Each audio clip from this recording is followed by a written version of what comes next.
I'm Mei Williams, 67, and for 30 years, I shuffled through these same Chinatown streets, while my own family treated me like furniture. My daughter Jessica rolled her eyes at family dinners. My son David made decisions about my future without consulting me, and my neighbors smiled politely while whispering about the poor old widow who barely spoke English. They saw wrinkled hands counting coupons, heard my broken sentences, and assumed I was just another grandmother waiting to be managed.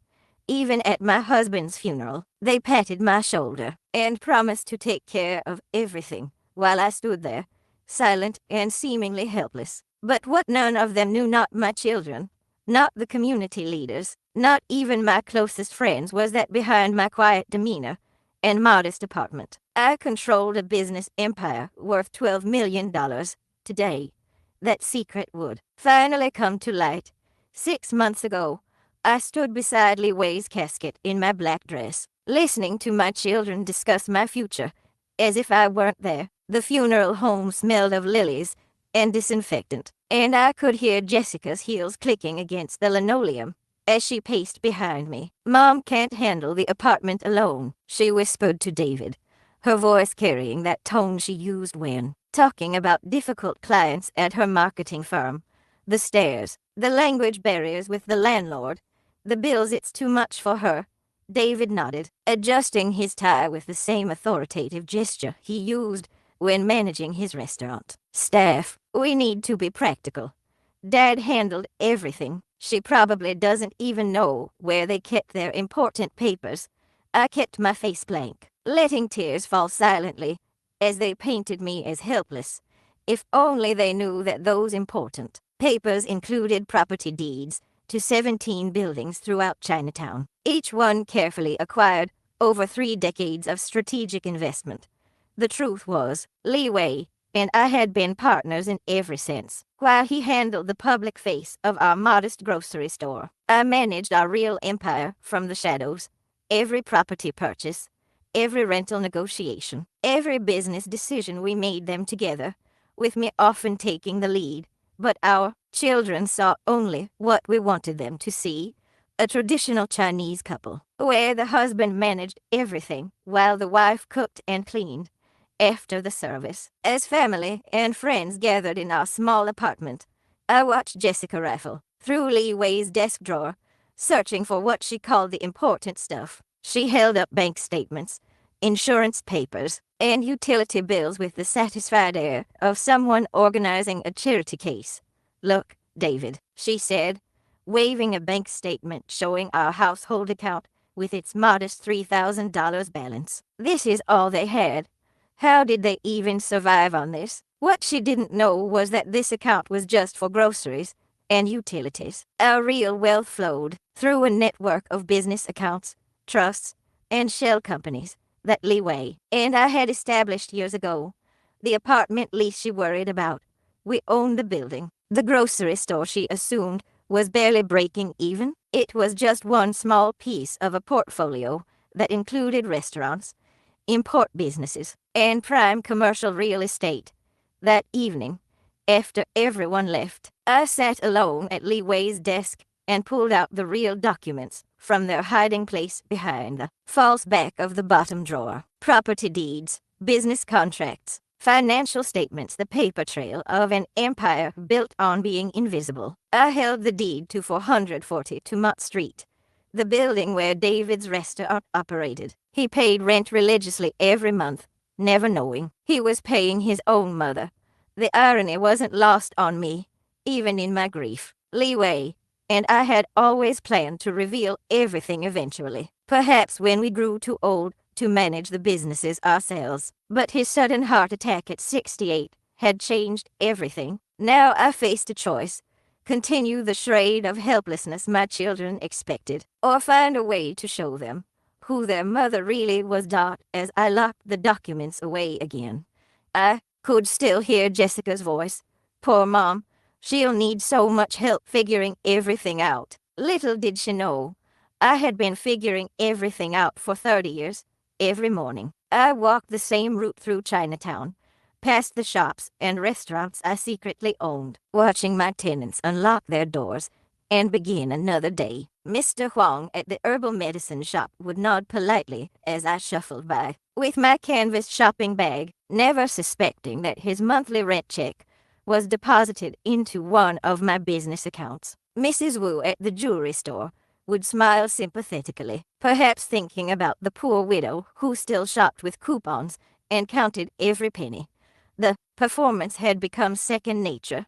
I wore the same faded coat for 3 years, carried a worn purse with visible tape holding the strap together, and always paid for my groceries with exact change, slowly counting out bills and coins while other customers waited impatiently behind me. To the world, I was exactly what they expected to see, an elderly Chinese woman, limited by language and circumstance, surviving on whatever small pension my husband had left behind. Even at the community center, where I attended senior activities twice a week, I sat quietly in the back row during English classes, pretending to struggle with words I had mastered decades ago. The volunteer teachers spoke loudly and slowly, as if volume would somehow bridge the language gap they assumed existed. I nodded earnestly and repeated simple phrases, playing the part of the grateful immigrant still learning her way. But I was learning constantly.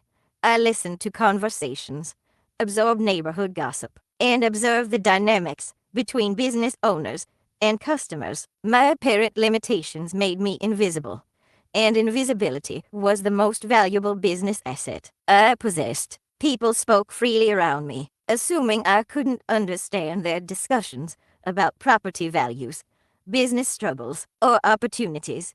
They revealed their weaknesses, their fears, and their plans, never knowing they were providing intelligence to their landlord. The bank statements Jessica had found told only part of the story she wanted to hear. Yes, our household account contained modest amounts, carefully maintained to support the narrative of financial struggle. But those statements she overlooked, the ones filed under different names and business entities, revealed a different reality entirely. Golden Dragon Holdings, Prosperity Investment Group, Eastern Star Properties. Each company controlled different aspects of our empire, creating layers of separation that protected both our assets and our anonymity. My children's assumptions went beyond finances. They never questioned why I always seemed to know which restaurants served the freshest food, which shops offered the best prices, or which businesses were thriving or struggling. They attributed my knowledge to neighborhood gossip, not realizing it came from monthly profit reports and tenant meetings conducted in perfect English, behind closed doors. The irony was that their success depended entirely on advantages I had quietly provided. Jessica's marketing firm operated from an office building, where I had negotiated favorable lease terms through a shell company. David's restaurant succeeded partly because I had ensured his rent remained below market rate,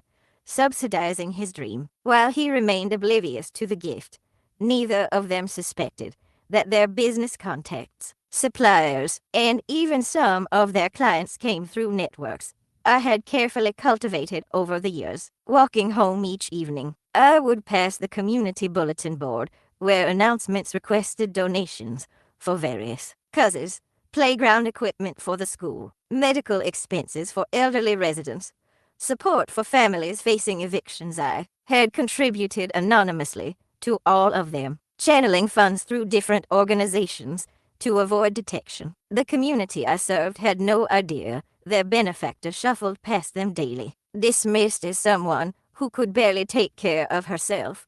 But the performance was wearing thin, especially since Li Wei's death. Without his presence to help maintain the illusion, I found myself slipping occasionally, offering insights that were too sharp, demonstrating knowledge that was too specific. Just last week, when Mrs. Chen mentioned her son's restaurant was struggling with suppliers, I had almost suggested specific wholesalers before catching myself and pretending I had heard about them from someone else. The weight of the secret was becoming unbearable, made heavier by my children's increasing attempts to manage my life. Li Wei and I met in 1980 at a community English class in San Francisco's Chinatown. Both of us recent immigrants trying to navigate a new world. While other students struggled with basic vocabulary, I noticed he spoke English far better than he pretended, just as I did. After class, we lingered in the hallway, finally acknowledging the truth to each other. "Your English is quite good," he said quietly in Mandarin, glancing around to make sure no one overheard. "As is yours," I replied. "But perhaps it's better if others don't know." That conversation planted the seed of everything that followed. We had both learned, through different experiences, that being underestimated was often more valuable than being respected. Li Wei had worked in Hong Kong for a British trading company before immigrating, where he had observed how Western businessmen dismissed Chinese partners as junior participants, only to be outmaneuvered in negotiations. I had watched my father, a mathematics professor in Beijing, struggle to find work in America because employers couldn't see past his accent and assumed incompetence. Our courtship was built around this shared understanding, while other couples in our community focused on assimilation and gaining acceptance. Li Wei and I discussed invisibility as strategy. We married 6 months later, not just joining our lives, but creating a partnership that would span decades and generate millions. The plan was elegant in its simplicity. Li Wei would be the visible face of our operations, speaking just enough English to manage daily business while appearing to struggle with complex matters. I would remain in the background, seemingly traditional and limited, while actually managing our investments and long-term strategy. Together, we would be dismissed as another hard-working immigrant couple running a small grocery store, never threatening enough to attract serious competition or scrutiny. We started with $8,000 in savings and a small loan from the community association. The grocery store on Mott Street became our base of operations, but it was never meant to be our primary income source. Within 6 months, I had identified 3 property owners who were elderly, struggling with maintenance, and eager to sell to someone who would preserve the neighborhood's character. They saw Li Wei and me as safe buyers, humble immigrants who would be grateful tenants, not ambitious developers who might gentrify their beloved Chinatown. Our first property purchase was a narrow building housing to struggling businesses and for apartments. The seller, Mrs. O'Brien, was the Irish-American daughter of the original owner. Tired of dealing with tenant complaints and city inspections, she accepted our offer of $85,000, well below market value, because she trusted that we would maintain the building's community feel. She never suspected that I had spent weeks analyzing comparable sales, calculating renovation costs, and projecting rental income streams. Li Wei handled the closing, playing up his nervousness about the complex paperwork while I sat silently beside him, occasionally whispering in Chinese, as if seeking translation. The real estate attorney spoke slowly and repeatedly, ensuring we understood terms I had already researched thoroughly. We left that office with our first investment property and a reputation as unsophisticated buyers who needed careful guidance.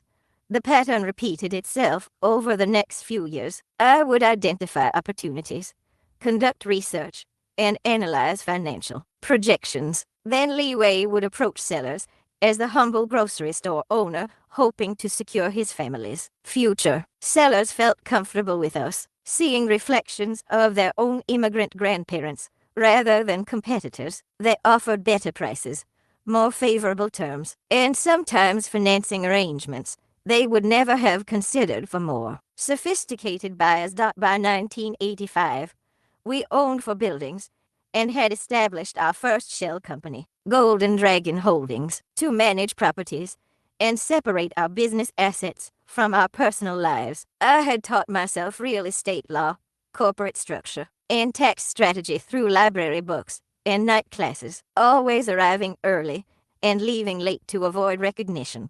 To our community, I remained the quiet grocery store wife who struggled with English forms and relied on her husband for important decisions. The grocery store served multiple purposes beyond our public facade. It provided steady cash flow, gave us reason to be present in the neighborhood daily and offered the perfect cover for meeting with tenants, contractors, and other business contacts. People accepted that the grocery store wife might know details about neighborhood happenings. It was natural for shop owners to gossip with customers and stay informed about local businesses. Our children were born into this carefully constructed world. Jessica in 1982, David in 1985, both raised to see their parents as typical immigrant strivers focused on survival rather than wealth accumulation.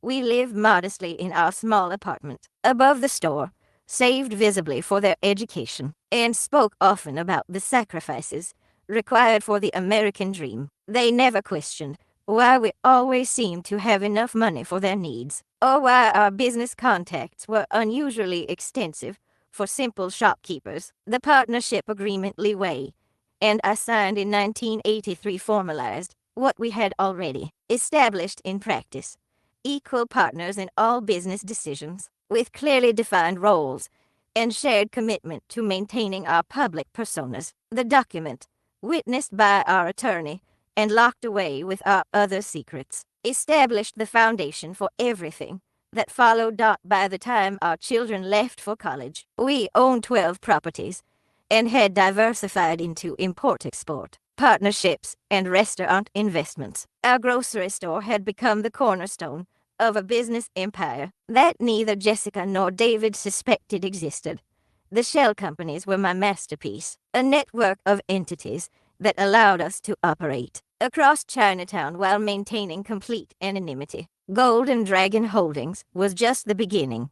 Over 20 years, I established 7 different companies, each with its own purpose and carefully constructed identity. Eastern Star Properties handled our residential buildings, managing leases and maintenance through a property management company I hired specifically for their discretion. Prosperity Investment Group focused on commercial spaces, the restaurants and shops that form the backbone of Chinatown's economy. New Century Development pursued opportunities in adjacent neighborhoods, positioning us for gentrification trends I could see coming years before they became obvious to others.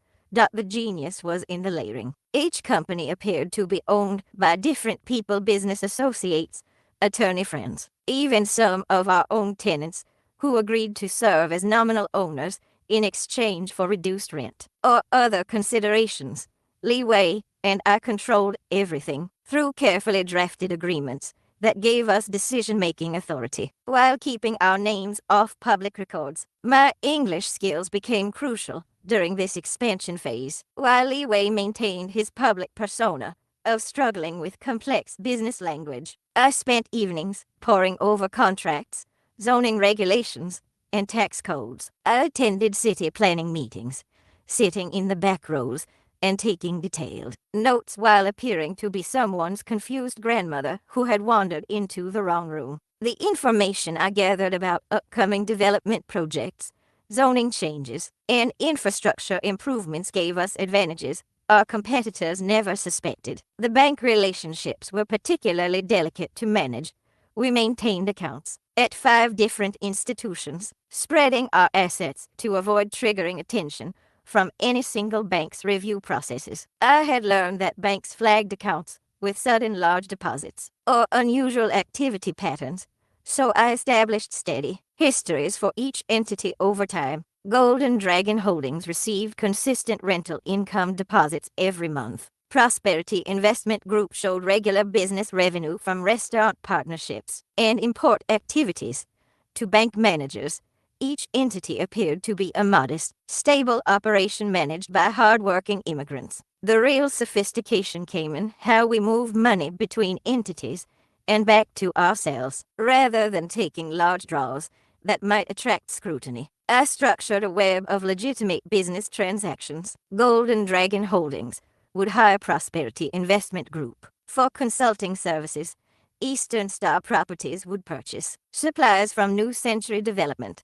Each transaction was documented properly, creating a paper trail that satisfied regulatory requirements while obscuring the ultimate ownership structure. My weekly routine became a carefully choreographed performance across different banks and business locations. On Mondays, I would visit Chase as Mrs. Chen from Eastern Star Properties, dressed in my best business attire and speaking fluent English while reviewing commercial account statements. On Wednesdays, I would shuffle into Bank of America as Mei Chen, the grocery store wife who needed help understanding simple forms and deposit slips. The contrasts were so stark that even if the same teller had served me in both roles, they would never have made the connection.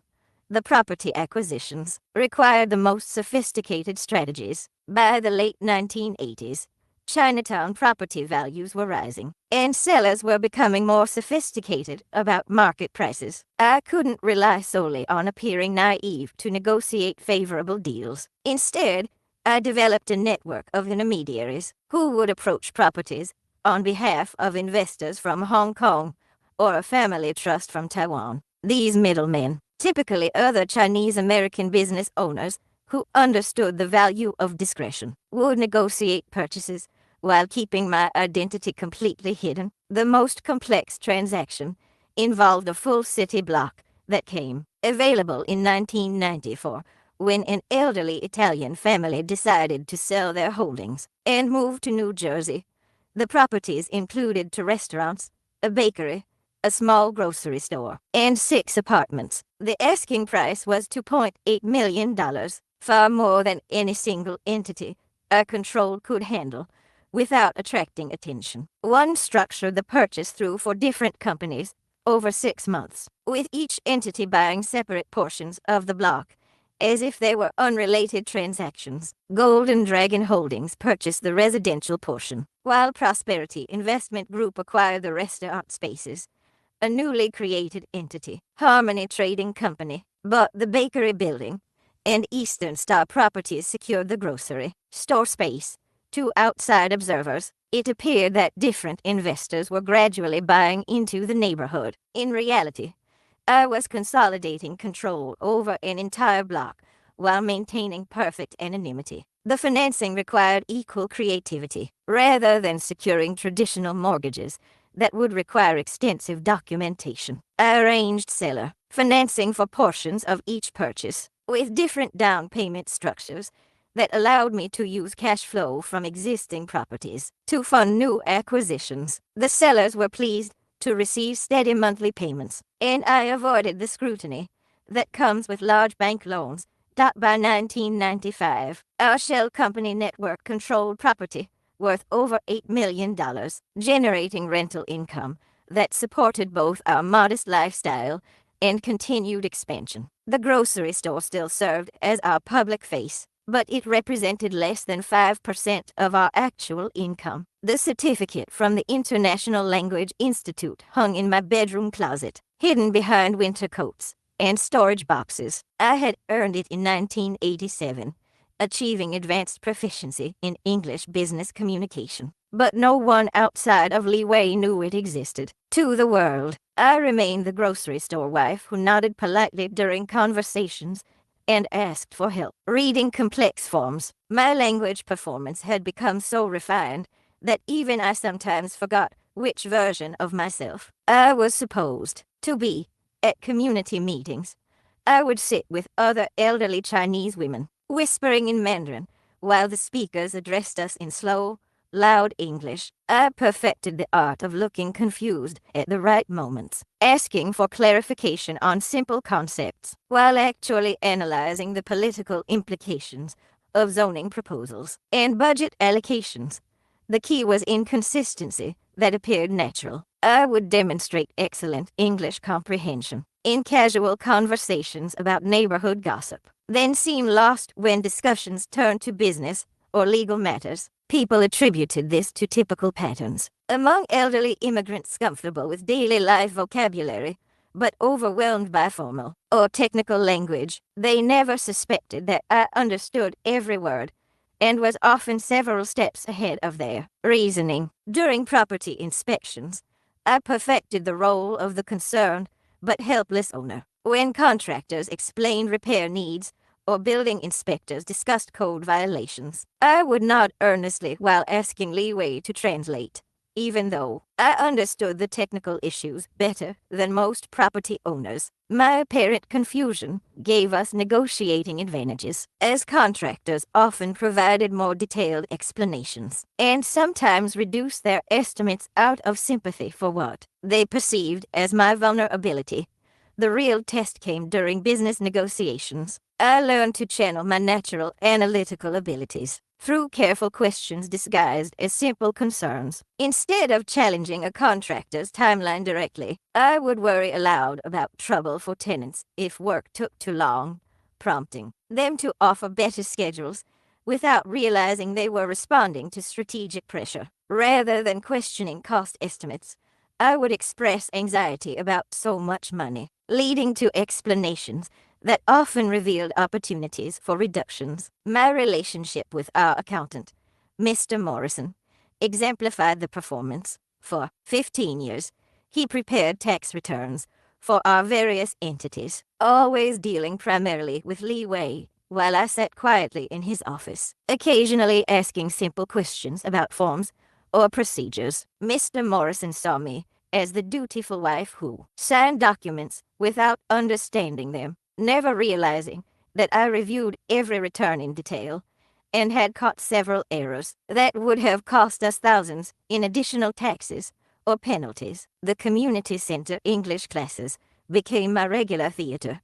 I attended faithfully for over a decade, always sitting in the same spot, always struggling with the same grammatical concepts that I had mastered years earlier. The volunteer teachers knew me as a dedicated student who worked hard but made slow progress, never suspecting that I was actually conducting field research on the other students, many of whom were potential tenants or business partners. Mrs. Patterson, the lead volunteer, would beam with pride when I successfully read a simple paragraph aloud, not knowing that I spent my evenings analyzing complex legal documents and financial reports. She often used me as an example to encourage other students, praising my patience and persistence. I smiled gratefully while internally reviewing property acquisition strategies or calculating optimal rent increases. The performance extended to my relationships with other business owners throughout Chinatown. Mr. Kim, who ran the electronics store 2 blocks from our grocery, would often explain business concepts to me in simplified terms. Assuming I needed help understanding basic commerce principles, I nodded appreciatively while he described profit margins and inventory management, concepts I had mastered through managing multiple businesses simultaneously. These conversations provided invaluable intelligence about our competitors and market conditions. Because people assumed I was harmless and slightly confused, they spoke freely about their challenges, opportunities, and strategic plans. Mr. Kim unwittingly provided detailed information about his supplier relationships, customer demographics, and expansion plans, all of which informed my own business decisions. The grocery store served as my daily stage, where I performed the role of traditional Chinese wife for neighbors, customers, and my own children. I would appear flustered by customer complaints, defer to leeway on pricing decisions, and ask for help with vendor negotiations. Customers often offered advice about running the business more efficiently, never suspecting that our modest store was managed with sophisticated inventory systems and profit optimization strategies I had developed. Even with my own tenants, I maintained the performance. During rent collection visits, I would appear nervous about asking for money, sometimes bringing leeway along for moral support. Tenants saw me as sympathetic to their struggles, often sharing personal information about their finances and business challenges that helped me make informed decisions about lease renewals and rent adjustments. The most challenging aspect was maintaining the performance with Jessica and David. As they grew older, by their teenage years, they had internalized their parents' apparent limitations and would often try to help with tasks they assumed were beyond our capabilities. Jessica would offer to help with tax preparation, and David would suggest better ways to organize the store's inventory, never knowing that their advice addressed problems I had already solved through methods they couldn't imagine. The certificate in my closet represented more than language skills. It symbolized the gap between who I was and who the world needed me to be. The tuition receipts were filed away, with hundreds of other documents Jessica and David had never seen, each one representing a contribution to their success that they attributed to their own hard work and talent. Jessica's MBA from Stanford, David's culinary school training in New York, both educations funded through careful liquidation of rental income and strategic property refinancing, all disguised as sacrificial parenting by hard-working immigrants. Jessica graduated summa cum laude in 1999, landing immediately at a prestigious marketing firm in San Francisco. She moved into a stylish apartment in Pacific Heights, driving a leased BMW and wearing designer suits that reflected her rapid professional advancement. During family dinners, she would describe her challenging clients and complex campaigns with the enthusiasm of someone who believed her success was entirely self-made. "I don't know how you and Dad managed to pay for Stanford," she would say, shaking her head in amazement.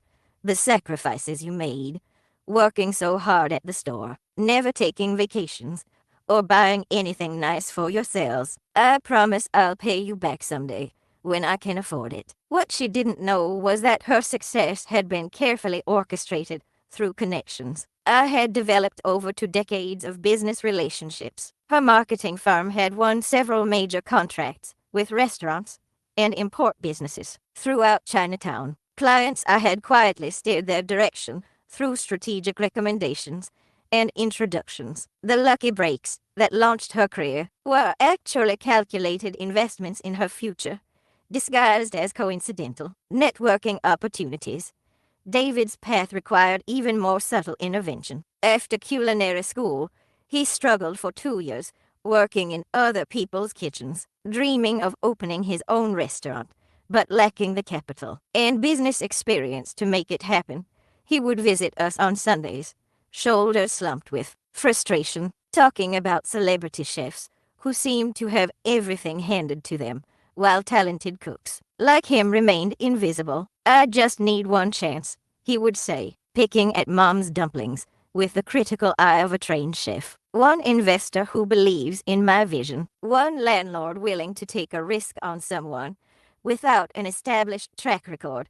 I listened sympathetically while internally reviewing the financial projections I had already completed for his business plan. The restaurant space at 440 Mott Street had been vacant for 3 months, and I had been waiting for the right moment to make it available to David at terms that would ensure his success without revealing my involvement. The process required elaborate choreography through intermediaries. I arranged for David to meet Tommy Chin, a respected restaurant owner who agreed to serve as his mentor and unofficial business advisor. Tommy, who owed me numerous favors from years of favorable lease terms and business referrals, guided David through the process of securing the Mott Street location, never revealing that the mysterious landlord was actually his grandmother. David signed a 5-year lease with Golden Dragon Holdings at 60% below market rate, believing he had negotiated an incredible deal with a property management company that specialized in supporting local entrepreneurs. The lease included options for expansion and renewal terms that virtually guaranteed his long-term success, provisions I had insisted upon to protect his future. His restaurant, Lucky Dragon, opened in 2003 to immediate success. Food critics praised his innovative fusion of traditional Chinese techniques with contemporary American ingredients, and lines formed outside the door within weeks of opening. David attributed his success to hard work and culinary talent, never suspecting that his prime location, favorable lease terms, and network of suppliers had been carefully arranged to maximize his chances. Both children flourished in their careers while remaining completely unaware of the invisible support system that had enabled their achievements. Jessica's marketing firm grew to represent dozens of Asian businesses throughout the Bay Area, many of them connected to my network of properties and business relationships. David's restaurant became a neighborhood institution, expanding into catering and private events, all while paying rent to his own mother. The irony was that their success made them even more condescending toward Li Wei and me. Jessica would offer unsolicited advice about modernizing the grocery store, suggesting point-of-sale systems and inventory management software that we had actually implemented years earlier, but kept hidden behind our deliberately antiquated public image. David would lecture us about the importance of building business relationships and understanding customer preferences, concepts I had mastered before he was born. During holiday gatherings, they would discuss their achievements with a generous spirit of successful children wanting to lift up their struggling parents. Jessica would describe her latest marketing campaigns, speaking slowly and defining business terms she assumed we wouldn't understand. David would explain restaurant operations as if we were curious tourists rather than experienced business owners who had been managing multiple establishments for decades. Their assumptions extended beyond business into personal finance. Both children regularly offered to help us with banking, insurance, and retirement planning, convinced that we were surviving on minimal Social Security payments and whatever modest profits the grocery store generated. They never questioned how we managed to maintain our apartment, keep the store running, and still have enough resources to occasionally help other family members in need. The most painful moments came when they would discuss our future among themselves, speaking as if we weren't present or couldn't understand the implications of their conversations. Jessica advocated for aggressive financial planning to ensure we could afford health care and housing as we aged. David worried about the burden we would place on them once we could no longer manage independently. We need to start planning now, Jessica would say during family meetings. I wasn't supposed to understand were about us. Mom and Dad have been so focused on day-to-day survival that they haven't built up retirement savings. We'll need to supplement their income and maybe help them transition to senior housing when the time comes. Their concern was genuine, motivated by love and duty rather than selfishness. But their complete misunderstanding of our financial situation revealed how successfully Li Wei and I had maintained our performance, even with the people who mattered most to us. We had created children who were successful, independent, and responsible, but who saw their parents as burdens to be managed rather than individuals to be respected. The college tuition receipts represented more than educational expenses. They were evidence of a secret investment in our children's futures that had succeeded beyond our wildest expectations. The donation records were kept in a fireproof safe behind a false wall in our bedroom, documenting 20 years of anonymous philanthropy that had shaped Chinatown's development, while keeping my identity completely hidden. Every community improvement, every family crisis that received mysterious financial assistance, every small business that survived unexpected difficulties, my fingerprints were everywhere, but my name appeared nowhere.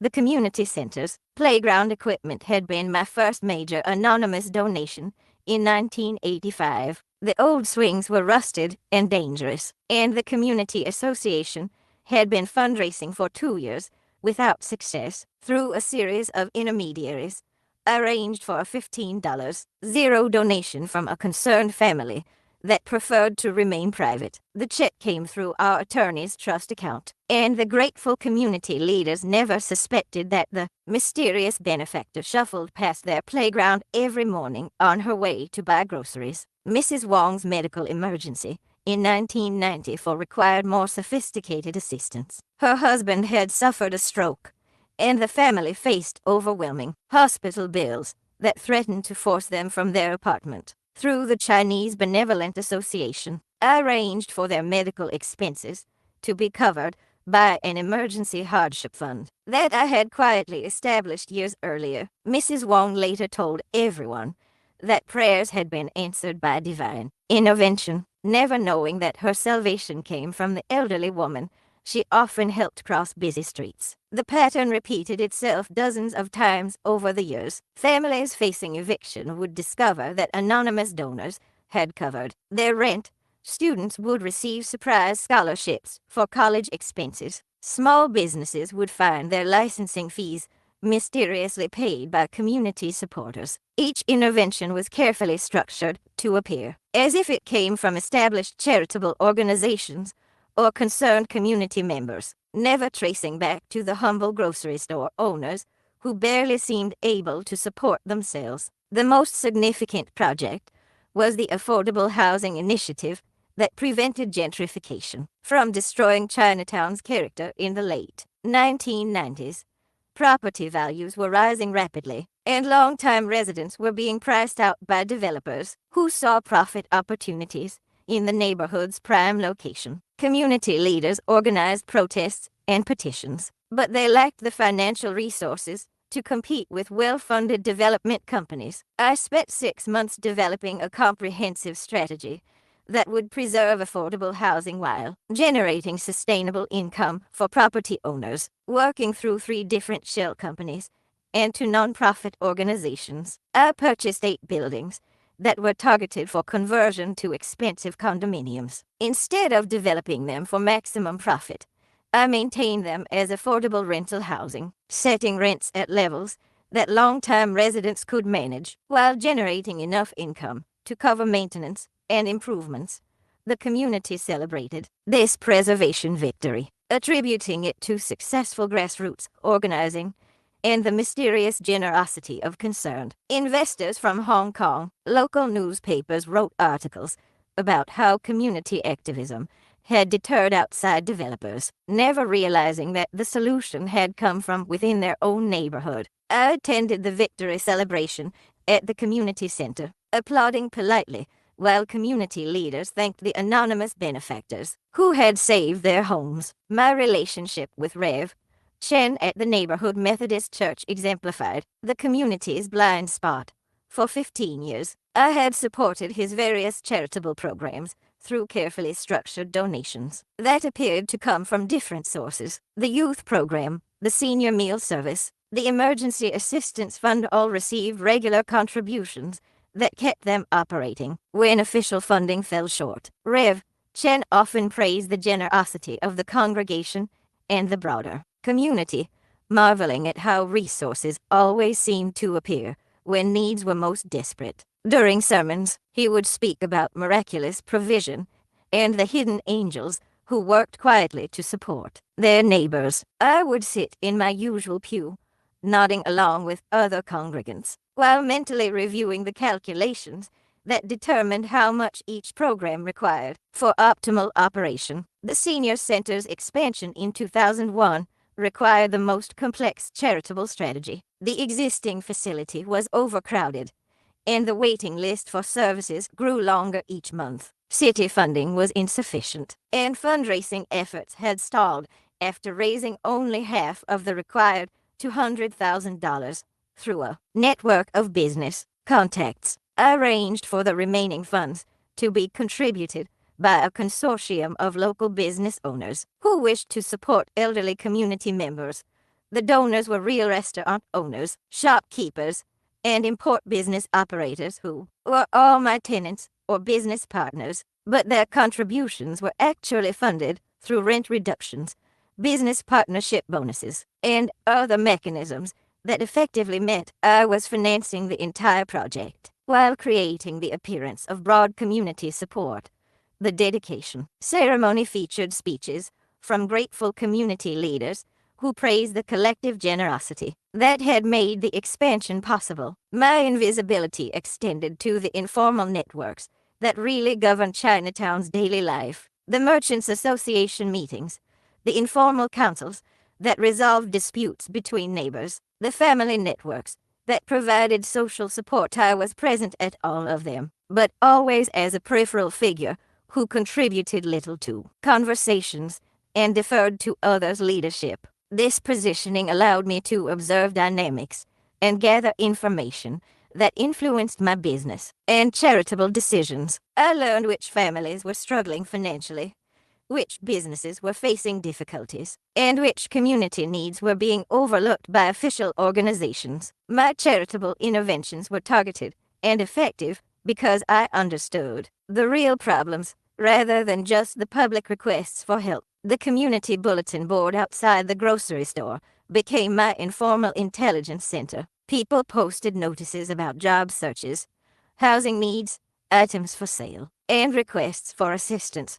I would study these notices daily, identifying opportunities to provide anonymous help or connect people with resources they needed. Sometimes, I would mention helpful information to other community members in casual conversation, creating the impression that solutions were emerging through natural networking rather than deliberate intervention. The most rewarding aspect was watching the community thrive while maintaining its character and cohesion. Property owners who received business advice through intermediaries improved their buildings without displacing long-term tenants. Families who received anonymous assistance were able to stay in the neighborhood and contribute to its stability. Small businesses that survived temporary difficulties went on to become neighborhood institutions that employed local residents and served community needs.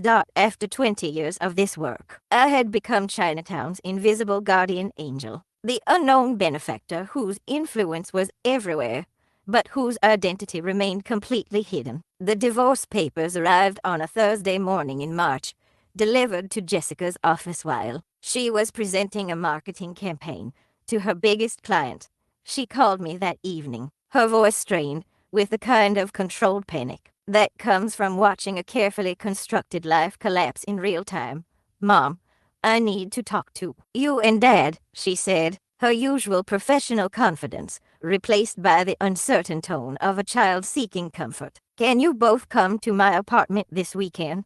There's something important I need to discuss." Li Wei and I sat on Jessica's expensive couch, surrounded by the artifacts of her success awards from her marketing firm, photographs from business trips to New York and Los Angeles, art pieces that cost more than most people's monthly rent. She paced in front of us, still wearing her business suit from work, her composure cracking as she tried to explain how her marriage had fallen apart. "Michael has been having an affair for 8 months," she said, the words coming out in a rush, "with his assistant, if you can believe such a cliché. He wants to divorce me, and his lawyer is demanding half of everything I've built. My apartment, my savings, even my stake in the marketing firm. Everything I've worked for could be gone." I maintained my usual expression of concerned confusion, while my mind immediately began calculating the financial implications. Jessica's assets were substantial by ordinary standards, but they were nothing compared to the resources I could access if necessary. The real issue was protecting her without revealing the source of assistance. David arrived an hour later, having closed his restaurant early to attend what Jessica had described as a family emergency. He hugged his sister and settled into protective older brother mode, speaking in the practical tones of someone accustomed to solving problems through direct action. "How much are we talking about?" he asked, pulling out a notepad as if this were a business meeting. "What kind of financial exposure are you facing? And what are your options for protecting your assets?" Jessica's breakdown revealed the extent of her vulnerability. The marketing firm partnership agreement included clauses that would allow her to be bought out at below market value if she couldn't maintain her financial commitments. Michael's legal strategy was designed to force exactly that scenario, leaving her professionally devastated, as well as personally betrayed. "I might lose everything," she whispered, finally sitting down and allowing herself to show the fear she had been hiding. 20 years of building my career, and it could all disappear because I trusted the wrong person. That's when the conversation took a turn that made my blood run cold. David leaned forward, taking charge of the family crisis with the same authoritative manner he used to manage his restaurant staff. "Jessica, you're not alone in this," he said firmly. "We're family, and family takes care of each other. But we need to be realistic about everyone's limitations." He turned to look at Li Wei and me with the expression of an adult preparing to have a difficult conversation with elderly parents. "Mom, Dad, I know you'd want to help Jessica if you could, but we need to face facts. You're both getting older. The grocery store barely covers your expenses, and you're going to need care yourselves soon. Jessica nodded, wiping away tears, but regaining some of her composure. David's right.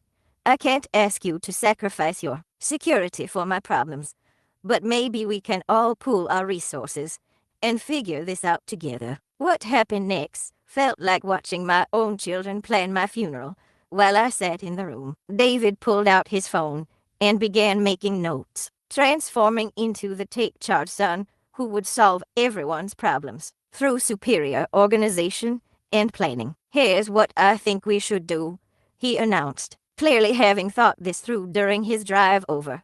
Jessica, you liquidate what you can to fight the divorce and try to keep your business partnership.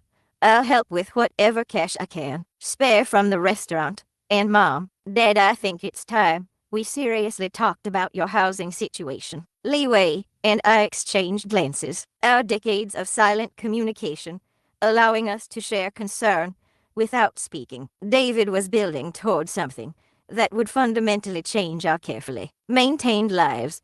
The apartment above the store is becoming too much for you to manage, David continued, his voice taking on the patient tone people use when explaining obvious truths to the confused. The stairs, the neighborhood noise, the responsibility of maintaining that old building. And honestly, the grocery store isn't generating enough income to support 3 adults, especially if Jessica needs help.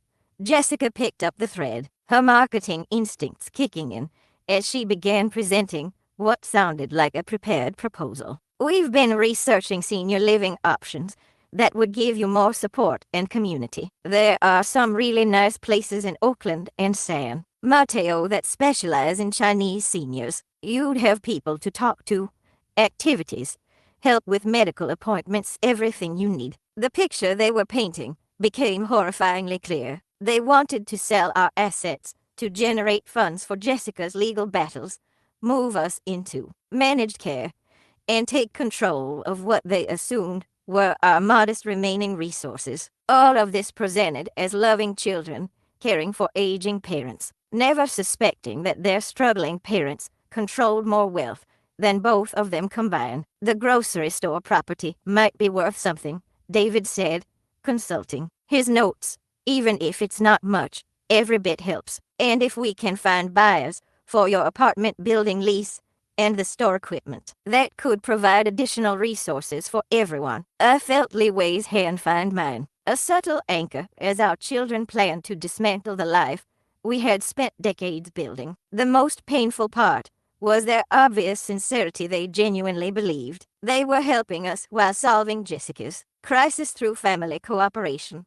We should all sleep on this, Jessica said, seeming calmer now that a plan was emerging. But I feel so much better knowing we're facing this together. I know you can't contribute much financially, but having your emotional support means everything. As we prepared to leave, David hugged us both with unusual tenderness. I know this is a lot to think about, he said. Change is hard, especially when you're older. But sometimes these challenges force us to make decisions that are actually better for everyone in the long run. Walking home through the familiar streets of Chinatown, I realized that our performance had been too successful. We had created children who were loving, responsible, and completely convinced that their parents needed to be rescued from their own limitations. The foundation of our secret life was developing cracks that threatened to bring everything crashing down. The brochures appeared on our kitchen table 3 days later. Colorful pamphlets featuring smiling elderly people engaged in arts and crafts activities, group exercise classes, and supervised social gatherings. David had researched age-appropriate living solutions with the same thoroughness he brought to restaurant menu planning, complete with spreadsheets comparing costs, amenities, and proximity to family members. Golden Years Manor specializes in Mandarin-speaking residents, he explained, pointing to a photograph of elderly Chinese people playing mahjong in a cheerfully decorated recreation room. They have translators for medical appointments, cultural activities, and even traditional Chinese medicine practitioners on staff. You'd feel right at home. Li Wei sat quietly beside me, occasionally nodding as David enthusiastically described the benefits of structured senior living. I maintained my usual expression of polite confusion, while internally calculating that the monthly fees for the facilities David had selected would consume nearly twice our visible income. From the grocery store, Jessica joined the presentation via video call from her office, where she was taking a brief break from dealing with divorce attorneys and business accountants. Her professional crisis had intensified our children's urgency about solving our living situation, as if moving us into managed care would somehow free up resources to help her legal battle. The social aspects would be so good for you both, Jessica said, her face pixelated on David's laptop screen. You've been isolated since Dad's health scare last year, and Mom especially needs more interaction with people her own age. These places have book clubs, language classes, even cultural events that celebrate Chinese holidays.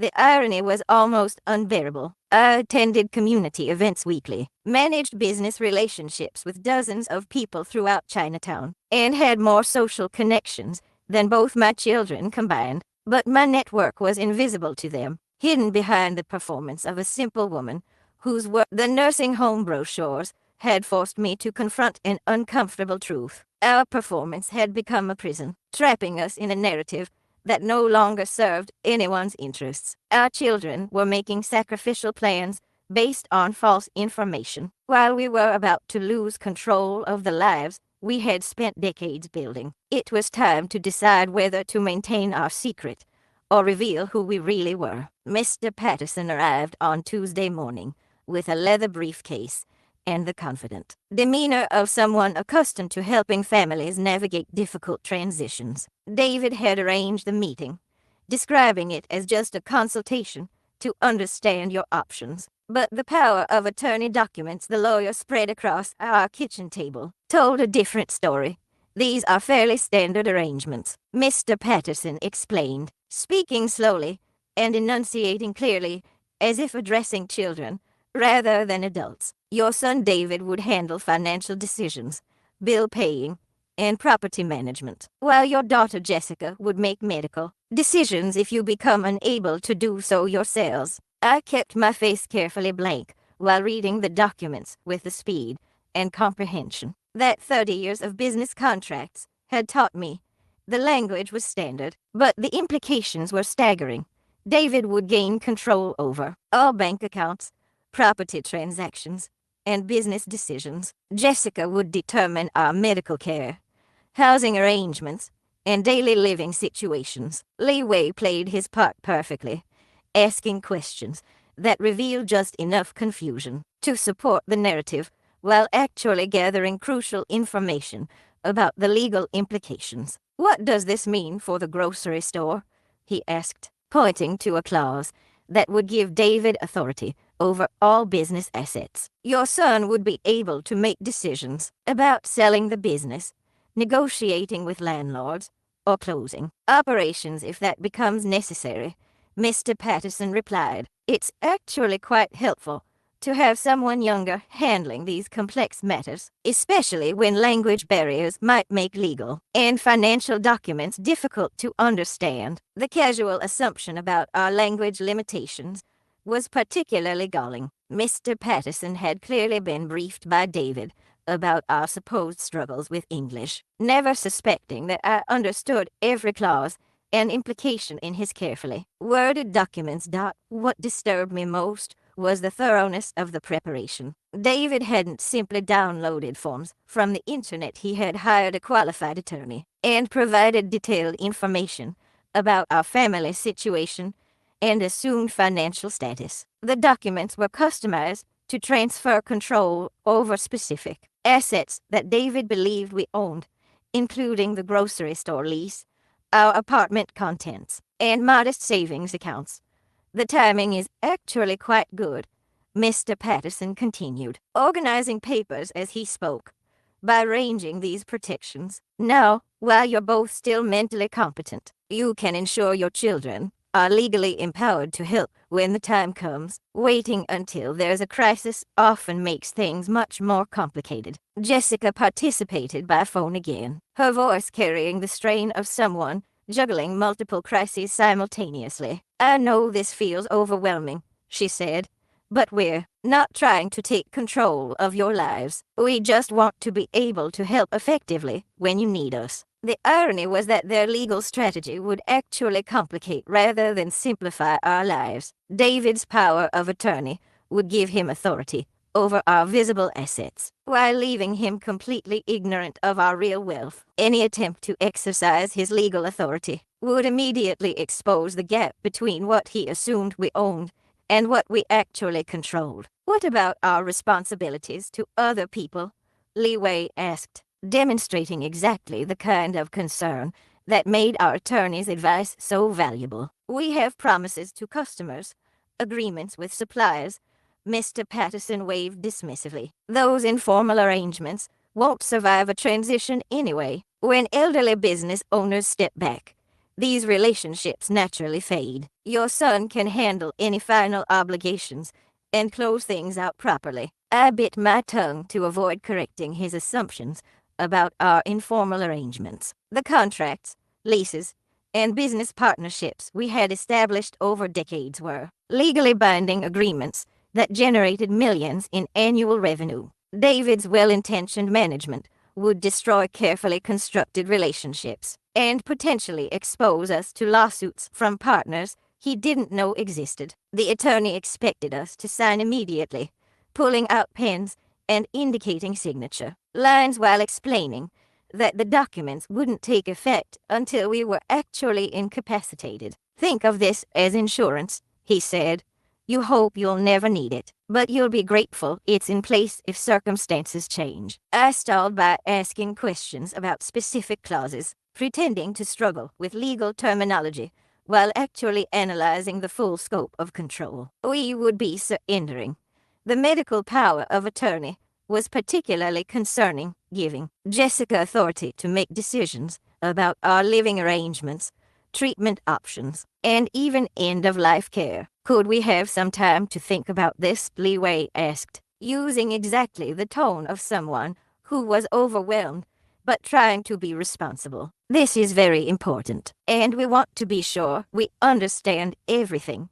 Mr. Patterson's smile tightened slightly, suggesting he was accustomed to elderly clients who needed multiple meetings to finalize simple arrangements. Of course, he said, but I wouldn't wait too long. Your children are clearly concerned about your welfare, and these protections become more important every day as you get older. After he left, David lingered to clean up the paperwork and provide reassurance about the process. I know it's scary to think about needing help, he said, but this just gives us the legal authority to take care of you the way you took care of us when we were young. His genuine affection made the situation even more painful. David wasn't trying to steal our autonomy or control our resources for selfish purposes. He was motivated by love and duty, trying to protect parents he believed were vulnerable and overwhelmed by the complexities of modern life.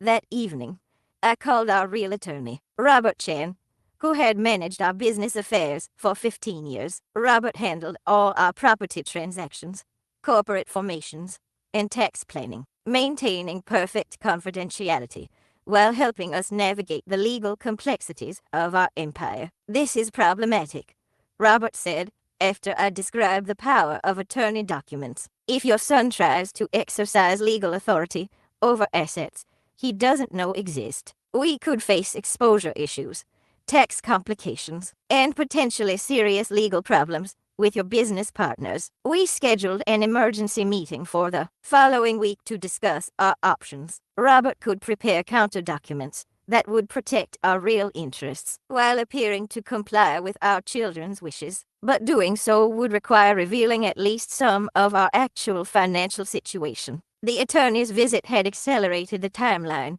for a decision I had been avoiding for months. We could no longer maintain our performance without risking the destruction of everything we had built. The portfolio summary filled 17 pages. When Robert Chen finished compiling our complete financial picture, I sat in his downtown office, surrounded by law books and framed diplomas, reviewing an empire that had grown beyond even my own recent calculations. $12 million in assets, generating over $800,000 in annual income, controlled through 7 different entities that my children had never heard of. Your situation is unprecedented in my practice, Robert said, adjusting his glasses as he reviewed the documents spread across his conference table. Most families struggle with insufficient resources for elderly care. You're dealing with the opposite problem: adult children trying to help parents who are actually wealthier than they are.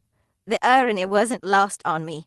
Jessica was desperately fighting to protect assets worth perhaps $200,000, while I controlled 60 times that amount. David was calculating how to supplement our nursing home expenses, while our monthly rental income exceeded his restaurant's annual profit. Robert had prepared 3 different strategic options, each with distinct advantages and risks.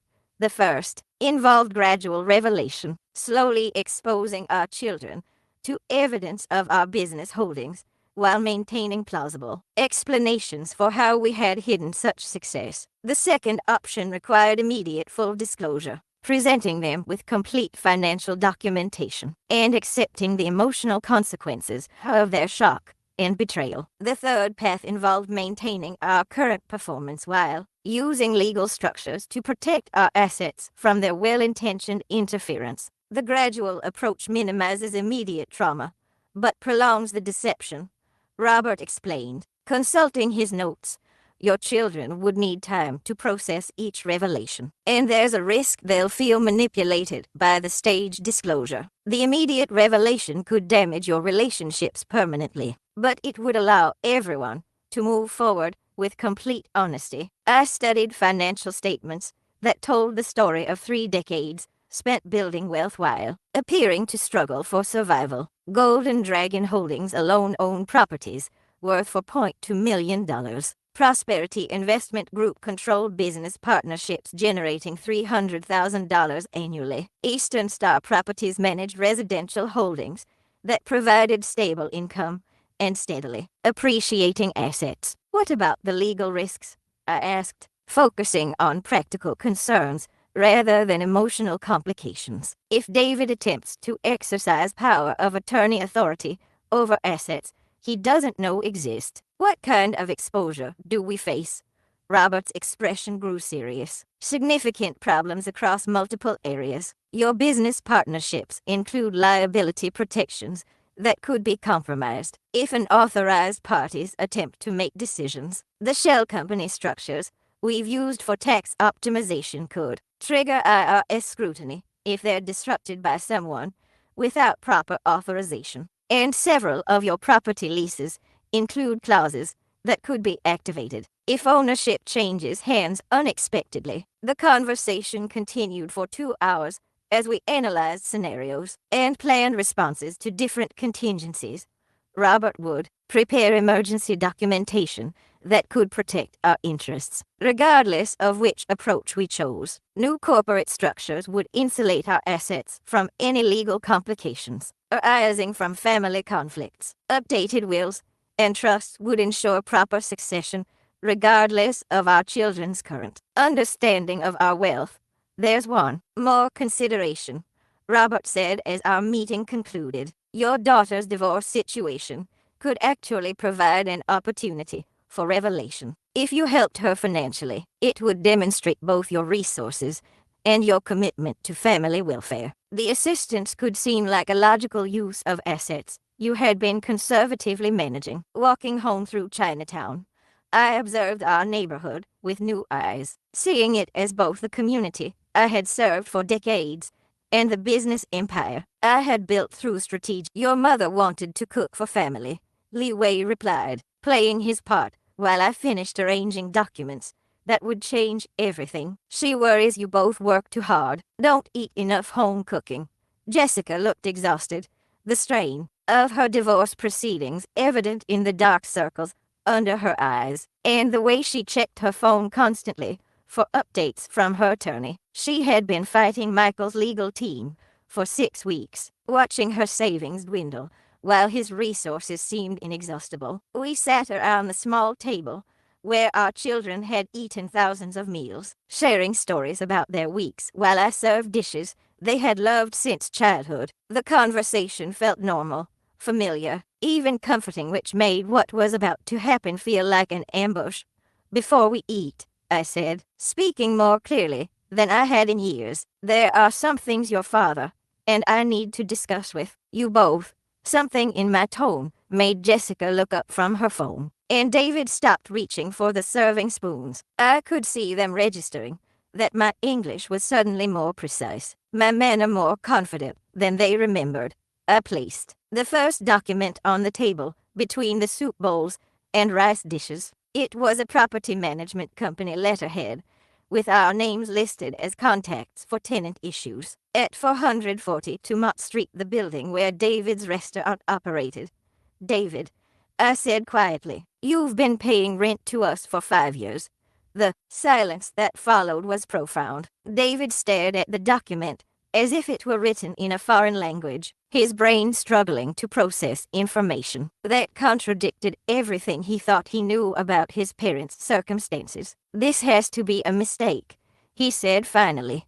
"You don't own my building. I pay rent to Golden Dragon Holdings, some management company. The landlord is Golden Dragon Holdings is one of 7 companies your father and I established over the past 25 years." I continued, my voice steadied despite my racing heart. "We own the building. We've owned it since before you opened your restaurant." Jessica was faster to understand the implications. Her marketing background had taught her to analyze information quickly, and I could see her mind racing through the possibilities. "Mom, what exactly are you saying?" I reached for the folder Robert Chen had prepared, extracting documents that revealed the scope of our business empire layer by layer. Property deeds, business licenses, bank account statements, each piece of evidence designed to demonstrate not just that we had money, but that we had been actively managing substantial wealth while our children assumed we were barely surviving. "We own 17 buildings in Chinatown," I said, spreading the deeds across the table like cards in a poker game. 12 commercial properties, 5 residential buildings, and partnership interests in 6 different businesses.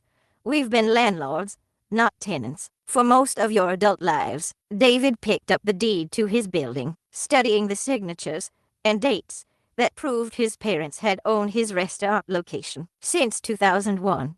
"But you never said anything. You let me think I was struggling to make rent, worried about lease renewals, stressed about finding affordable space. We wanted you to succeed on your own merit." Li Wei interjected, speaking with a clarity that matched mine. "If you had known we owned the building, would your accomplishments have felt earned?" The question hung in the air while our children grappled with revelations that redefined their understanding of their own lives. Jessica was staring at financial statements that showed monthly rental income exceeding her annual marketing firm salary. David was calculating how much money he had paid to his own parents while they watched him stress about business expenses. "How much?" Jessica asked, her voice barely above a whisper. "How much are you actually worth?" I had debated this moment for weeks, wondering whether to reveal everything at once or continue the gradual approach. Looking at their faces, confused, hurt, and beginning to show signs of anger, I decided that partial honesty would be worse than complete disclosure.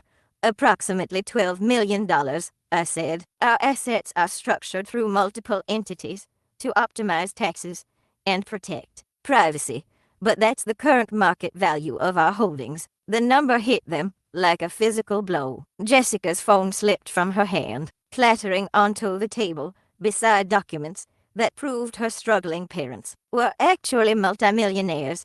David pushed back from the table, standing up and walking to the window as if he needed distance to process what he was hearing. 12 million, Jessica repeated, her voice hollow. while I'm fighting for scraps in my divorce, while David's been grinding to build his business, while we've been planning to put you in nursing homes because we thought you couldn't afford proper care. You've been sitting on $12 million. The hurt in her voice was exactly what I had feared, but hearing it still cut deeper than I expected. Our deception had been motivated by love and strategy, but the revelation felt like betrayal to children who had spent years worrying about their parents' financial security. We never intended for the secret to last this long, I said, trying to explain what suddenly seemed inexplicable. But once we started the performance, it became easier to maintain than to explain. And your success made us proud. You built your careers without shortcuts, without depending on family wealth. David turned from the window, his face cycling through emotions. I couldn't read. Success, he said. You think my restaurant is successful? I've been barely breaking even for 3 years, working 16-hour days, stressed about every expense, and the whole time my own parents could have helped, but chose to watch me struggle instead. The evening deteriorated from there, with questions and accusations flying, as our children tried to understand how their entire family history had been built on lies. By the time I finished presenting our complete financial portfolio, the dinner had grown cold, and our family had fractured in ways that might never fully heal. The master trust documents spread across the table revealed not just wealth, but a sophisticated business operation that had flourished for decades, while remaining completely invisible to the people who mattered most to us. Harmony Trading Company. Jessica read aloud from one of the corporate filings, her voice flat with disbelief. That's the import business that supplies half the restaurants in Chinatown. You own that too? I nodded, watching my daughter's face as she connected dots that painted an increasingly complex picture. We established Harmony in 1987 when we realized how much money restaurant owners were paying to import specialty ingredients from Hong Kong and Taiwan. By controlling the supply chain, we could ensure quality while generating additional revenue streams. David was studying property maps that showed our holdings highlighted in red throughout Chinatown. The concentration of ownership was staggering even to me when displayed visually. We controlled roughly 40% of the commercial real estate in a 6-block radius around our grocery store. Eastern Star Properties, Prosperity Investment Group, New Century Development, he read, tracing the network of companies with his finger. How many businesses do you actually own? We don't own them, Leeway corrected, speaking with the precision of someone who had structured these relationships carefully. We're partners, investors, landlords, and suppliers. The restaurant owners, shopkeepers, and import businesses make their own decisions and keep their profits. We simply provide the infrastructure that allows them to succeed. The distinction was important to me, even if it seemed meaningless to our children. We had never tried to control Chinatown's economy. We had built an ecosystem that supported local entrepreneurs while generating returns on our investments. Our tenants prospered, our business partners thrived, and our community remained economically stable, while other neighborhoods struggled with gentrification and displacement. What about the community center? Jessica asked, finding donation records in the financial documents. All those anonymous contributions over the years, those came from you? The playground equipment, the senior meal program, the scholarship fund for college-bound students. I confirmed. We contributed through various organizations to avoid recognition. But yes, most of the community center's major improvements were funded through our charitable giving. Jessica's emotional state was deteriorating as the full scope of our deception became clear. She had attended fundraising events for community projects, contributing her own modest donations while believing she was supporting a worthy cause that needed every dollar. The revelation that her parents had been the primary funders while allowing her to feel virtuous about her small contributions felt like mockery. The Affordable Housing Initiative in 1998, David said, consulting records that detailed our property acquisitions during the gentrification crisis. You saved those 8 buildings. from being converted to expensive condos. The community thought it was outside investors from Hong Kong. We were protecting our neighborhood, I replied, defending decisions that had preserved Chinatown's character while generating solid returns. Property developers were planning changes that would have displaced families who had lived here for decades. We had the resources to prevent that while maintaining those buildings as affordable housing. What I didn't say was that the affordable housing strategy had also been excellent business. By keeping rents reasonable for long-term tenants, we had avoided the costs and complications of constant turnover. While building deep community loyalty, our tenants stayed for years, paid reliably, and served as informal property managers who reported maintenance issues quickly and helped screen potential neighbors. And my education? Jessica asked, her voice getting quieter as the implications expanded. My Stanford tuition? My MBA program, how much of that did you actually fund? Li Wei and I exchanged glances. Another moment where our silent communication felt inadequate for the emotional complexity we were navigating. Jessica's education had been our priority investment, funded through careful liquidation of assets and strategic borrowing against property values. All of it, I admitted. The tuition, housing, books, even your living expenses during unpaid internships. We refinanced 3 properties to ensure you could focus on studying instead of working part-time jobs. The revelation hit Jessica like a physical blow.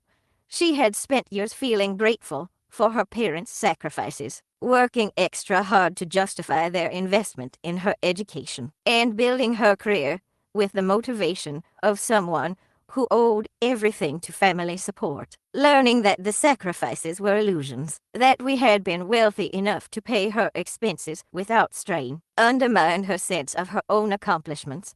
What about my business connections? She pressed, clearly thinking through her career development with new suspicion. The clients who sought out my marketing firm, the referrals that built my reputation, how many of those came from your business network? This was the question I had dreaded most. Jessica's success was genuine, built on talent and hard work, but her opportunities had been enhanced by introductions and recommendations I had arranged through our business relationships. Some of them, I admitted, restaurant owners who needed marketing help, import businesses that wanted to reach broader audiences, property developers who required community relations support. We suggested your firm when we knew they needed services you could provide excellently.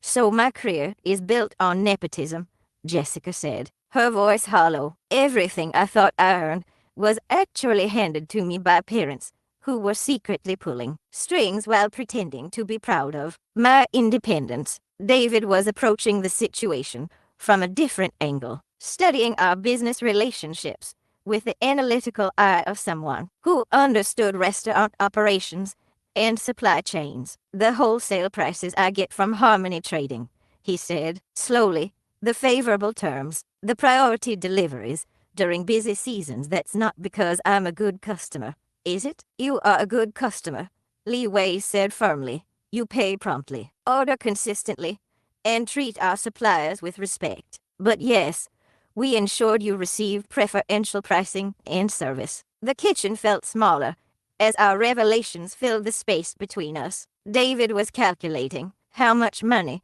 he had saved over the years through wholesale discounts he had attributed to his business acumen. Jessica was reviewing her career achievements with the bitter knowledge that family influence had smoothed her path in ways she had never suspected. The community thinks you're just the grocery store people, Jessica said, gesturing toward the window that overlooked Chinatown's busy streets. Mrs. Chen next door, the seniors at the community center, even Rev.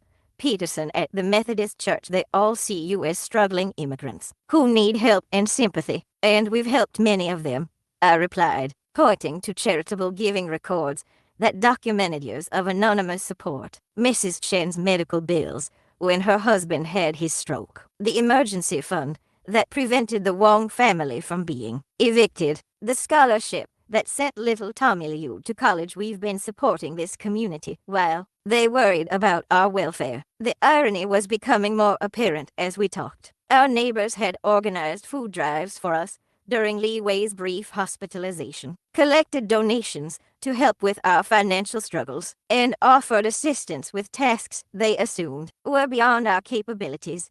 Meanwhile, we had been their primary benefactor, funding community improvements and emergency assistance through carefully structured anonymous donations. This changes everything, David said, slumping back into his chair as the full weight of our deception settled on him. Every conversation we've had about money, every family decision, every plan we've made for your future, it was all based on lies. The accusation stung because it was essentially accurate. We had allowed our children to make career choices, relationship decisions, and life plans based on completely false information about their family's resources and circumstances. Their concern about our aging, their careful budgeting for family emergencies, their modest lifestyle choices, all had been shaped by a fundamental misunderstanding of our actual situation.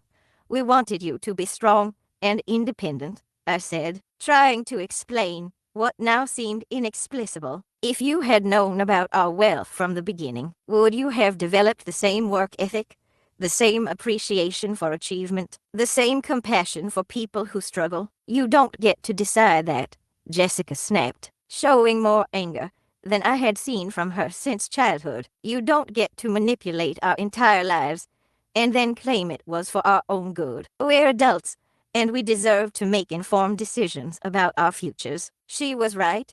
Of course, our paternalistic approach had robbed them of agency in their own lives, making them unknowing participants in a performance that served our strategic goals, while limiting their choices and understanding. The evening concluded with more hurt than resolution. Our children left with copies of financial documents that would take weeks to fully analyze, proof of an empire they had never suspected existed. The trust documents revealed that they were both beneficiaries of our wealth, inheriting substantial assets that would make them independently wealthy, regardless of their current struggles. But knowledge of future inheritance couldn't repair the damage caused by decades of present deception.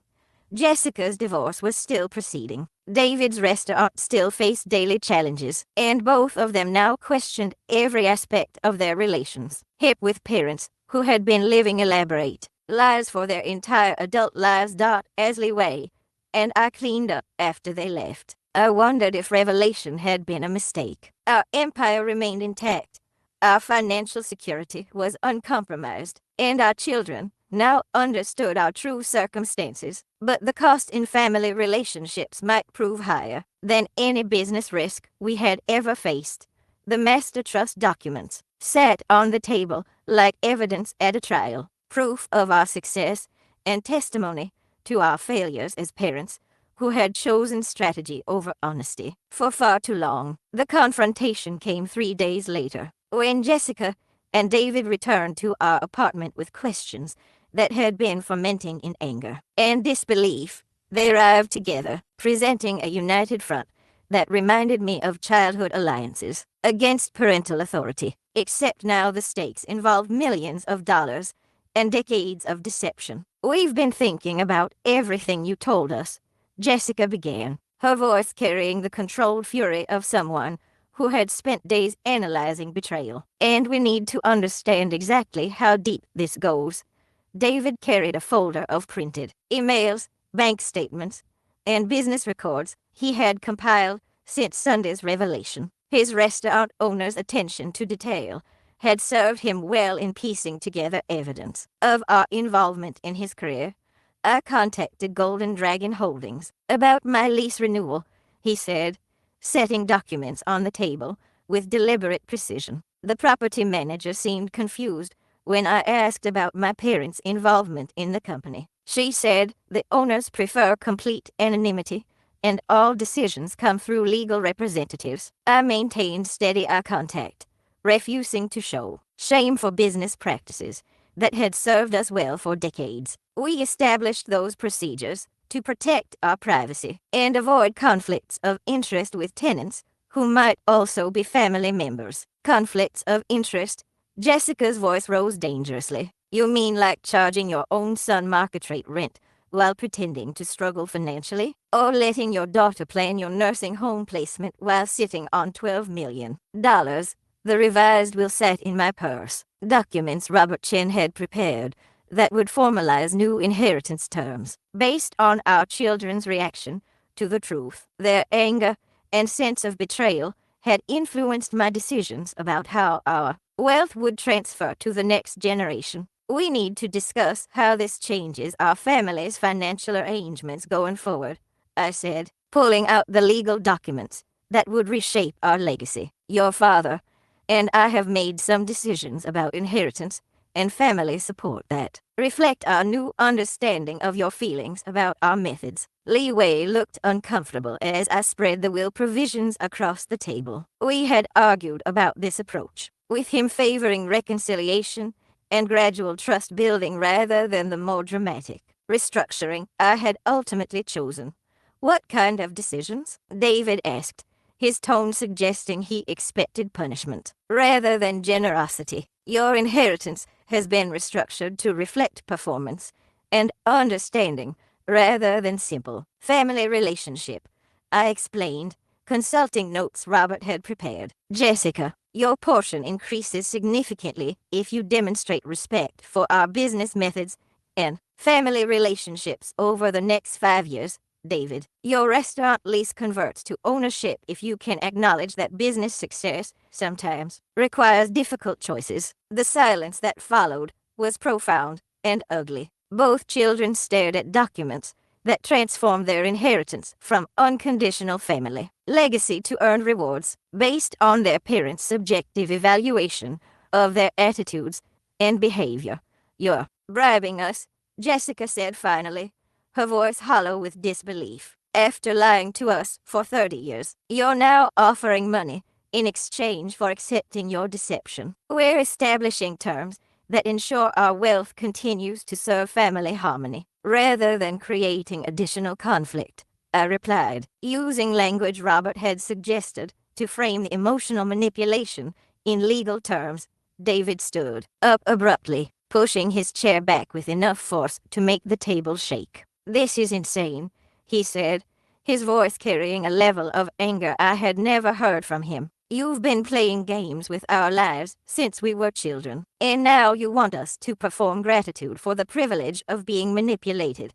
The confrontation escalated as our children began to understand the full implications of conditional inheritance. Their future financial security was now tied to their willingness to accept our past deception and demonstrate ongoing respect for decisions they fundamentally disagreed with. What if we refuse? Jessica asked, studying the legal documents with her marketing background's eye for contractual details. What if we can't pretend to be grateful for 30 years of lies? Then you'll receive the same inheritance we've been providing all along, I said, indicating clauses that would limit their legacy to modest amounts that matched the financial support they had always believed they were receiving. The grocery store, our apartment contents, and small savings accounts exactly what you expected before you learned about our other assets. The strategic cruelty of this approach was not lost on me. Our children could choose between accepting our methods and inheriting wealth that would secure their futures, or maintaining their principles and receiving inheritance amounts that reflected the modest lifestyle we had always pretended to live. You're forcing us to choose between money and integrity, David said, recognizing the impossible position we had created. Either we validate your deception by accepting rewards for submission, or we lose access to resources that could solve our real problems. Jessica was approaching the situation from a different angle, reviewing inheritance terms with the analytical skills that had made her successful in marketing. These conditions are subjective, she pointed out. Who determines whether we've demonstrated sufficient respect or understanding? How do we know you won't keep changing the requirements? The terms are overseen by our attorney and include specific milestones and behavioral markers, I replied, consulting Robert's detailed frameworks for evaluation. This isn't arbitrary punishment, it's a structure for rebuilding family relationships, based on mutual respect rather than misunderstanding. But even as I spoke, I could hear how hollow the justification sounded. We had created a system that punished our children for having normal reactions to extraordinary deception, then offered them money to pretend those reactions had been wrong. The evening ended with our children leaving more hurt and angry than when they had arrived. The conditional inheritance had transformed family reconciliation into a business negotiation, with trust and forgiveness becoming commodities to be purchased through strategic financial arrangements. As leeway, and I sat alone afterward, surrounded by legal documents that quantified love and forgiveness in dollar amounts. I wondered if our empire was worth the cost we were paying in family relationships. The revised will represented the logical endpoint of 30 years spent prioritizing strategy over honesty. The recognition felt both validating and uncomfortable. I had worked for decades to avoid exactly this kind of visibility, preferring to operate through anonymous donations and shell company transactions that kept my identity separate from my influence. Public acknowledgement would fundamentally change how I could function in the community. "What are you asking of me?" I replied, focusing on practical implications rather than emotional reactions. "We'd like you to consider taking a formal leadership role," James said, consulting notes that suggested this invitation had been carefully planned. "Your business experience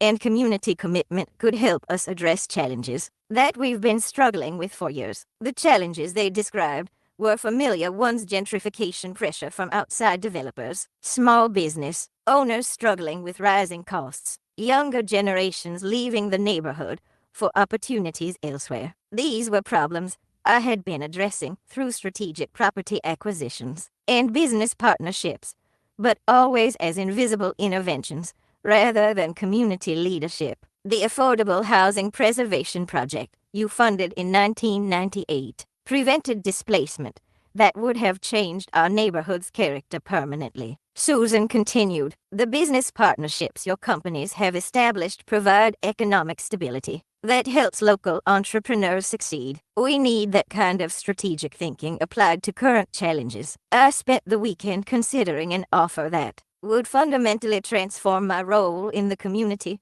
from secret benefactor to public leader. The business association position would provide official recognition of influence I had always exercised, but it would also expose me to scrutiny and expectations that might complicate my family relationships and business operations. Leeway supported the change, arguing that hiding had served its purpose but was no longer necessary. "We built our empire through invisibility," he said, "but empires eventually need to be acknowledged if they're going to serve purposes beyond wealth accumulation." The decision came when I realized that our community needed transparent leadership more than I needed continued anonymity. Chinatown faced challenges that required resources and experience I possessed, and maintaining secrecy was preventing me from contributing effectively to solutions. On Monday morning, I called James Wong to accept the board position,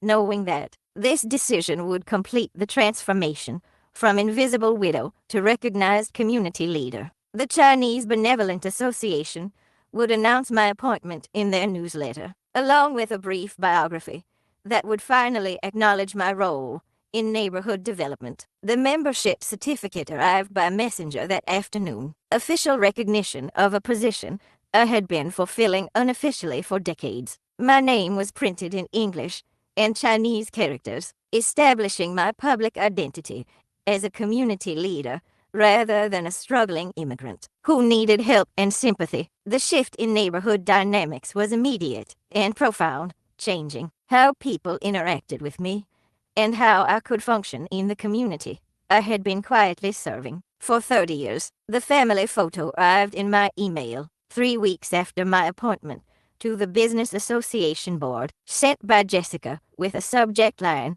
that simply read, "I've been thinking." The image showed the four of us at David's restaurant during happier times, before revelations and conditional inheritance had fractured our relationships. I want to talk, her message continued, not about money or inheritance or business arrangements, just about understanding who you really are and whether we can rebuild what we've lost. The conversation took place at David's restaurant after closing time, in the intimate setting where family dinners had always felt most comfortable. Jessica arrived first, looking exhausted but determined. David emerged from the kitchen, still wearing his chef's coat, carrying a pot of tea and the careful expression of someone preparing for difficult emotional work. I've been seeing a therapist, Jessica began, settling into the booth where we had celebrated her promotion 2 years earlier, trying to understand why I'm so angry about learning that my parents are successful and generous, rather than struggling and needy. It was a question I had been asking myself since our confrontation 3 weeks earlier. The rational response to discovering family wealth should have been relief and gratitude, not anger and betrayal. But rationality had little to do with the emotional impact of learning that fundamental assumptions about your life were based on deliberate deceptions. The therapist helped me realize that I'm not angry about the money, Jessica continued. I'm angry about the choices. Every decision I made about my career, my relationships, my lifestyle, they were all influenced by believing my parents needed my help and protection. David nodded, understanding his sister's perspective through his own similar realizations. I turned down opportunities because I thought I needed to stay close to home, he said. Job offers in other cities, partnership possibilities that required travel, expansion plans that seemed too risky when I thought I was responsible for helping support my parents' retirement. Their words revealed costs of our deception that I had never fully considered. While Wei and I had been building an empire through strategic invisibility, our children had been making life choices based on false information about their family, responsibilities, and circumstances. We limited ourselves because we believed you needed us, Jessica explained, not just financially,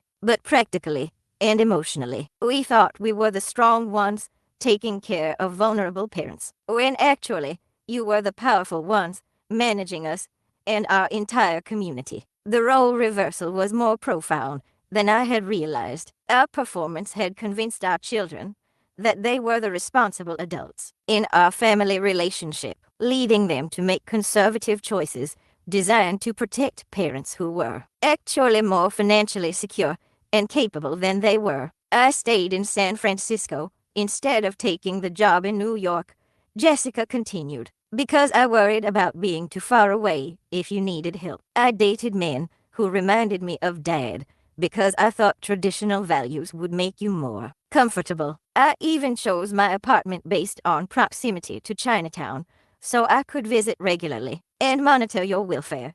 David's sacrifices had been different, but equally significant. I borrowed money at terrible interest rates instead of asking for family help because I thought you couldn't afford it, he said. I worked myself into exhaustion, trying to prove I could succeed independently, never knowing that my success was subsidized through rent reductions and preferential supplier relationships, as they shared specific examples of how our deception had shaped their choices. I began to understand the true cost of our 30-year performance. We had raised children who were responsible, caring, and devoted to family welfare, but we had also limited their potential by forcing them to make decisions based on fabricated constraints. The conditional inheritance was the final insult, Jessica said, addressing the legal arrangements that had escalated our conflict beyond simple family disagreement. It felt like you were saying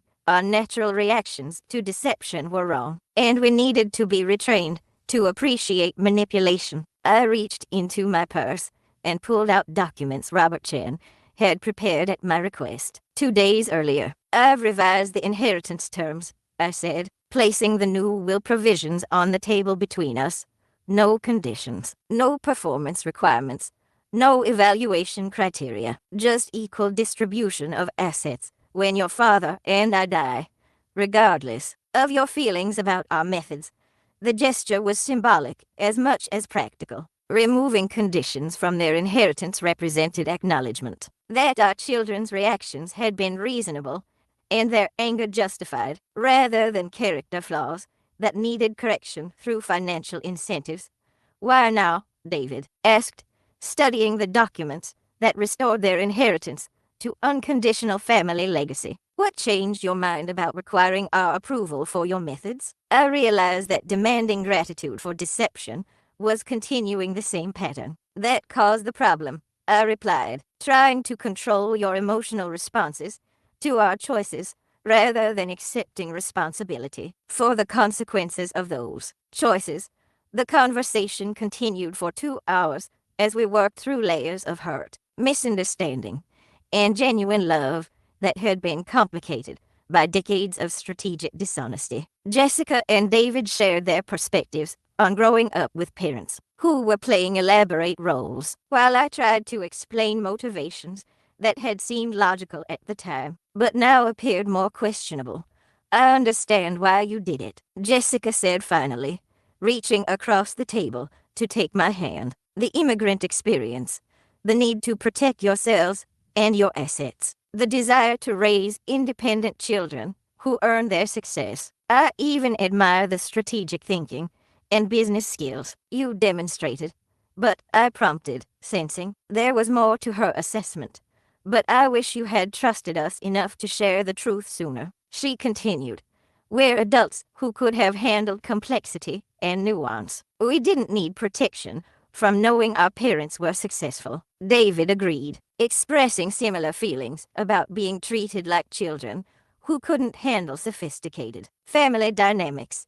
We could have been partners in your philanthropic work, he said, collaborators in community development rather than unknowing beneficiaries of your anonymous generosity. The family photo that had prompted this conversation represented possibilities. We could still pursue relationships that could be rebuilt on foundations of honesty rather than performance. Our empire would endure regardless of family dynamics, but our legacy would be measured by whether wealth had strengthened or damaged the bonds between people who loved each other, despite fundamental disagreements about truth and deception. The business legacy plan occupied 17 pages when I finished drafting it 6 months after our family reconciliation, a comprehensive strategy for transferring not just wealth, but knowledge to the next generation of community leaders. The document represented everything I had learned about building influence through strategic invisibility, transformed into guidance for successors who would operate with transparency rather than deception. My first public speech as a board member of the Chinese Benevolent Association drew a standing room-only crowd to the community center, neighbors and business owners gathering to hear from the woman they had finally recognized as their longtime benefactor and leader. I stood at the podium, where I had sat silently through hundreds of meetings, speaking with confidence that felt both natural and revolutionary. For 30 years, I believed that power required invisibility. I began looking out at faces that included tenants, business partners, and community members who had received anonymous assistance without knowing its source. I thought that being underestimated was more valuable than being respected, that hiding strength was safer than demonstrating capability. The audience included Jessica and David, sitting in the front row with expressions of pride that had replaced the hurt and anger of our earlier confrontations. Our family relationships had healed slowly, built on new foundations of honesty rather than performance, mutual respect rather than protective deception. I was wrong about many things, I continued, acknowledging mistakes that had cost years of authentic connection with people I cared about.